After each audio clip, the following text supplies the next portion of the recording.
and Judo, in Aikido and Hapkido.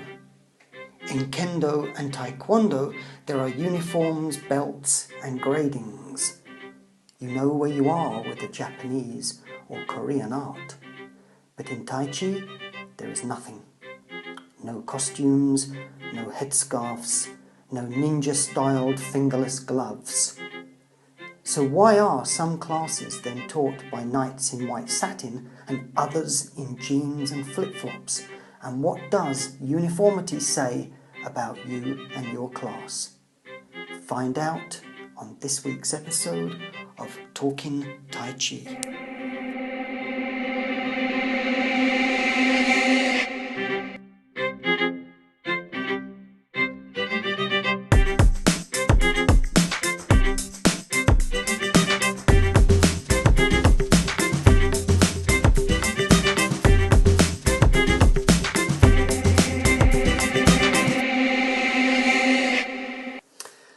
Hi, bean curd boxers the world over, and welcome back to Talking Tai Chi with the Teapot Monk.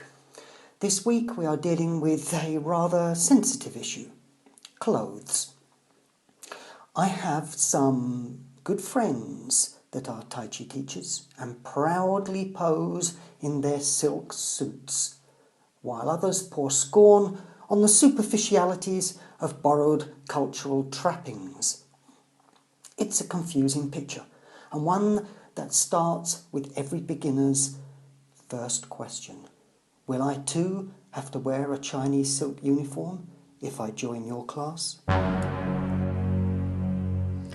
Although you do see quite a few practitioners wearing flowing silk uniforms, it is not obligatory. In fact, some would say that it's not advisory either. I'm a fan of flamenco music, but this doesn't mean I like to carry castanets in my back pocket or keep a fan tucked up my sleeve, though there are many that do. Unlike many Japanese arts that insist on you adopting uniforms and going through gradings to achieve different belts to mark your progress, Tai Chi is a Chinese art and does not follow the uniform or belt systems adopted by arts practiced in other countries. Progress in Tai Chi is neither linear nor colour-based. It is circular, and skill level is marked by persistence, dedication and insight, and not by what holds up your trousers. Despite this, uniforms are popular with many teachers for two reasons. Firstly, they like you to think that you are doing something oriental by the wearing of clothes or shoes from another culture. And there is some reasoning behind this, in that it's very important to get out of your daily frame of mind, your westernized approach to movement, and explore a new body-mind connection. So the wearing of different clothes, in theory, is meant to assist you in this process.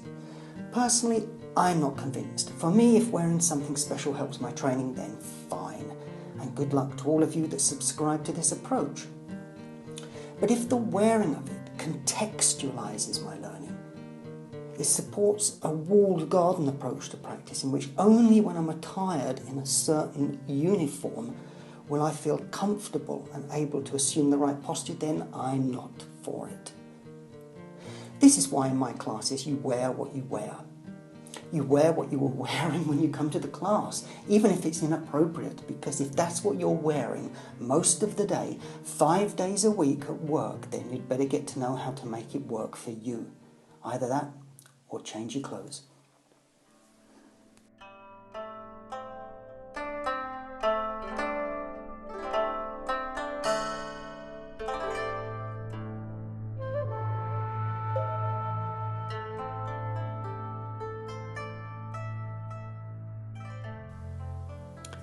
So, what of those little flat black shoes that Bruce Lee wore in all of his films? Well, many classes do indeed promote the idea of wearing Chinese slippers because they let you feel the ground beneath your feet. Trainers and hiking boots are okay, but for someone starting out who maybe has poor balance, the wearing of these slippers can really help. If you do buy a pair, they generally come with either rope soles or plastic soles. The difference is quite important. With rope soles, you can slide about a lot more. The shoes are more flexible and less noisy when performing on your own in front of the whole class. There is nothing worse than a beautifully executed form demonstrated to the accompaniment of a squeaky pair of plastic shoes. Plastic ones also tend to stick to certain floors, making it very difficult to do some postures, particularly the circle turns and kicks. So the choice is yours. Then again, if it's raining after the class, I know which I'd rather be walking back home in. To finish this subject this week on clothes and uniformity, I'm going to mention two people that you may want to check out for other opinions on these issues. The first is an online friend and Tai Chi teacher whose name is Rodney J. Owen. He has just written an excellent post on the subject, and I'll put a link to that post in the show notes. The second is a man called Josh Young, who wrote an excellent poem some time back about cultural identity and authenticity, a poem called Inheritance. And I'd just like to read a small part of this poem for you now. Inheritance. My inheritance is found between heaven and earth. My Tai Chi Chuan is not Chinese. My capoeira is not Brazilian. My Natai yoga is not Indian. I am not a nationalist. To be an artist, one makes art. This cannot be done if it is not your own. I am not a traditionalist. I am not preserving culture. I am not concerned with historical accuracy. I am a child of a new world that old worlds become as borders dissolve. A child of slave and master, of mixed caste and class. I am a crossroad. I am continents joined. I am a planet united. The identity of mankind either frail through division or perfected through unity. The choice is clear enough. You can read the whole of this excellent poem by following the links in my show notes.